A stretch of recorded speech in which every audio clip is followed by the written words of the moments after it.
안녕하세요. 성북문화원 연구과장 백예준입니다. 오늘 성북학 개론 성북동을 찾아서 첫 장소로 만해 한용운 시무장을 찾아왔습니다. 시무장은 만해 한용운 선생께서 1933년부터 44년까지 거쳐 하신 장소가 되겠습니다. 지금은 사적으로 지정되어 있습니다. 그래서 많은 분들께서 자유롭게 이곳을 방문할 수 있는데요. 먼저 이 시무장의 건물을 소개해 드리도록 하겠습니다. 시무장은 이렇게 보시다시피 한옥 한 채로 만들어져 있습니다.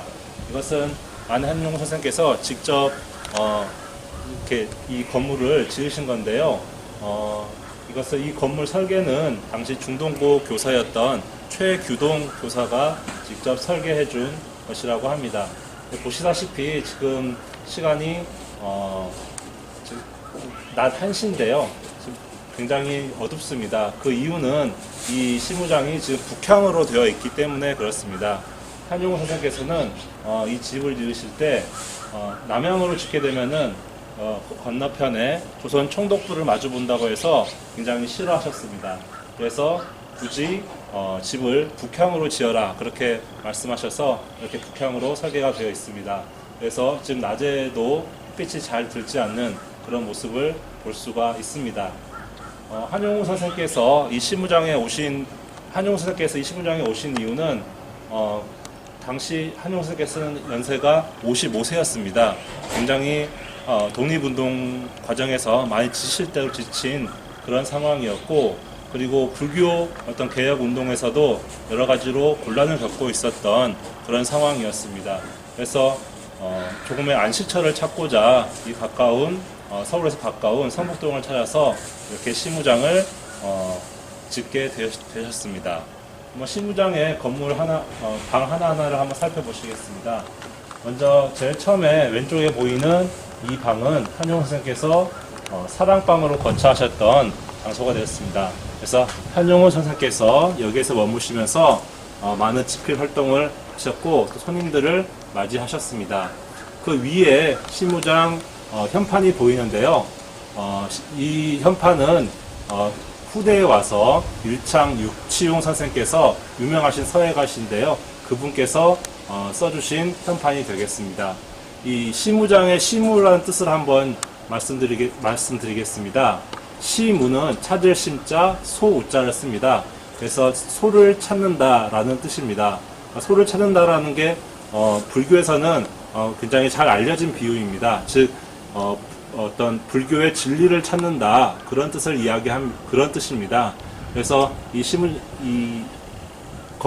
집 이름을 시무장이라고 지으신 까닭은 한용운 선생께서 처음으로 돌아가서 불교의 어떤 첫 마음을 가지면서 새롭게 출발해보자 그런 의미로 이 건물 이름을 지으셨다 그렇게 전해지고 있습니다.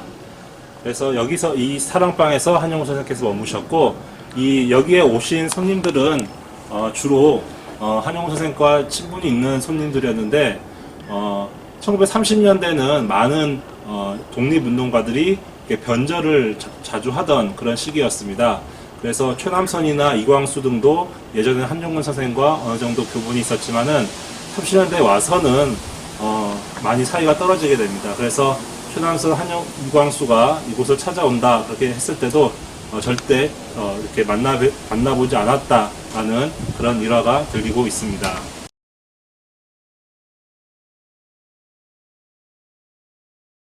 네, 오른쪽에 보이는 방은 안방인데요. 이 안방에는 한용운 선생의 부인이신 유수건 여사 그리고 따님 한영숙님께서 거처하셨다고 합니다. 지금 안방은 한용운 선생의 여러 글씨들을 이렇게 복원해 놔서 이렇게 액자로 걸어두고 있습니다. 뒤에 보시면은 이렇게 마저절리라는 그런 현판도 보이고요. 그리고 전대법륜이라는 현판도 보입니다. 사실 이것은 진품은 아니고요. 예전에 한용운 선생께서 쓰신 글씨들을 이렇게 정밀하게 복원을 해서 이렇게 전시해 둔 작품이 되겠습니다. 그리고 또 왼쪽에 벽에 보시면은 한용운 선생의 어떤 연표가 쫙 정리가 되어 있습니다. 보시면은 한용운 선생께서는 1879년에 홍성에서 태어나시고 1905년에 백담사로 출가하셔서 거기에서 스님으로서 첫 발을 내디시게 됩니다. 그리고 우리가 잘 아시다시피 1919년에 민족대표 33인의 한 사람으로서 그 3.1 운동에 참가를 하셨고 2년 넘게 옥고를 치르셨습니다. 그리고 1926년에 잘 아시는 님의 침묵을 발간을 했습니다. 그렇게 이제 여러 활동을 하시다가 이제 1933년에 여기 성북동에 집을 얻어서 왔는데요. 이것은 한용운 선생님께서 뜻도 있었지만은 주변 지인들께서 좀 연세가 오래되고 좀 많이 지친 것을 보시고 이 땅을 얻어서 여기에 거처하시라 그렇게 권유를 했다고 합니다. 그리고 여기에서 11년 동안을 머무르시다가 1944년 6월 29일에 입적하시게 됐습니다. 그리고 그리고 오른쪽에는 이제 한용운 선생님께서 활동하신 여러 내용 중에서 중요한 내용들을 골라서 자세하게 설명해 주고 있습니다. 그래서 한용운 선생의 문화활동이라든지 그리고 아니면 1937년에 있었던 김동삼 선생의 장례식 일화랄지 그리고 단재 신체호 묘비 건립 이런 내용들을 자세하게 서술해 두고 있습니다. 시무장에서 한 활동은 많이 알려져 있지 않은데요. 그래도 우리가 이 전시 안내판을 보면서 알아야 될 것은 이 당시 1930년대 많은 사람들이 독립운동에 대한 희망을 잃어가고 있을 때 그럼에도 불구하고 민족 정신을 이제 북돋기 위해서 활동하신 부분들이 있습니다. 그 대표적인 것이 김동삼 선생의 장례식이고요. 그리고 단재 신채호 선생의 묘비 건립입니다.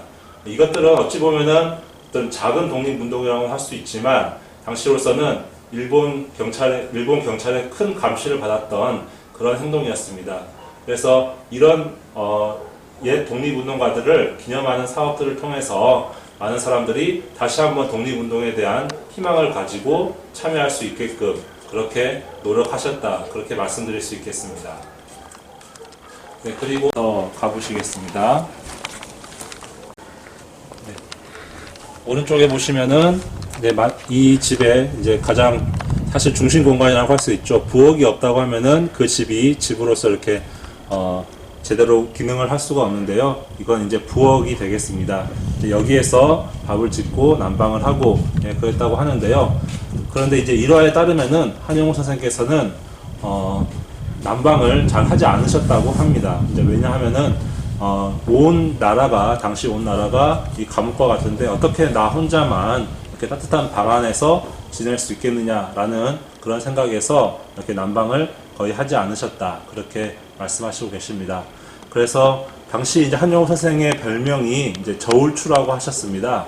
저울추라는 이유는 난방하지 않은 방에서 꼿꼿이 앉아 계시면서 저술 활동을 계속 하시고 지조를 지키면서 그렇게 그런 모습들을 보여주셨기 때문에 저울추라는 이렇게 또 다른 이름을 가지게 되었습니다. 그리고 또 마당을 보시면은 마당이 굉장히 넓어 보이는데요. 보시면 저쪽에 향나무가 있고 그 옆으로 많은 소나무들 또 잣나무들이 이렇게 있는 것을 볼 수 있습니다. 그러니까 한용운 선생께서는 많은 그 저술에서도 말씀하셨지만은 굉장히 화초를 좋아하셨습니다. 그래서 우리가 흔히 아는 한용운 선생의 어떤 이미지는 굉장히 대쪽 같은 성품, 그리고 꼿꼿한 성품, 그리고 굉장히 날카로운 성품으로 알고 있는데 실제 한용운 선생께서는 이렇게 집안에서는 이렇게 화초를 가꾸시면서 그렇게 이 집안을 이렇게 아름답게 꾸미셨다고 합니다. 그래서 우리가 지금 님의 침묵이라는 시집을 한번 보더라도 거기에 굉장히 많은 풀 이름과 꽃 이름이 나오는 것을 확인할 수가 있습니다. 이제 그만큼 한용운 선생께서는 어떤 시인으로서의 여린 감수성을 가지고 모든 생명을 대하셨다. 그렇게 말씀드릴 수 있겠습니다. 그래서 이런 화초에 관한 한용운 선생의 성품, 그리고 아까 말씀드린 김동삼 선생의 장례식 일화, 이런 것들을 가지고 우리 성북문화원에서는 창작 뮤지컬을 극단 더눈과 함께 만든 바가 있습니다. 그래서 2014년에 처음 초연을 해서 올해까지도 계속 그 뮤지컬을 매년 6월에 이 시무장 마당에서 열고 있습니다. 그래서 많은 시민들이 와서 그 뮤지컬을 봐주고 계십니다. 마지막으로 한용우 선생께서 남기신 시 중에 이 시무장에서 쓰신 시 한 구절을 읊어드리면서 끝마칠까 합니다. 우리가 흔히 알기로는 한용우 선생은 님의 침묵이랄지 알 수 없어요랄지 주로 님의 침묵 시집에 있는 작품들 위주로 알고 있는데 이 시무장 시절에 쓰신 시들도 많이 있습니다. 이제 그 시들을 시무장 산시라고 해서 총 18편이 남겨져 있는데요. 그 중에서 한 편을 골라서 여러분께 낭독해 드리겠습니다. 네, 제목은 일경초입니다. 나는 소나무 아래서 놀다가 지팡이로 한 줄기 풀을 부질렀다. 풀은 아무 반항도 원망도 없다. 나는 부러진 풀을 슬퍼한다. 부러진 풀은 영원히 이어지지 못한다. 내가 지팡이로 부질르지 아니하였으면 풀은 맑은 바람에 춤도 추고 노래도 하며 은같은 이슬에 잠자고 키스도 하리라. 모진 바람과 찬설에 꺾이는 것이야 어찌하랴마는 나로 말미암아 꺾어진 풀을 슬퍼한다. 사람은 사람의 죽음을 슬퍼한다. 인인지사 영웅호걸의 죽음을 더욱 슬퍼한다. 나는 죽으면서도 아무 반항도 원망도 없는 한 줄기 풀을 슬퍼한다. 네, 이렇게 쓰셨습니다.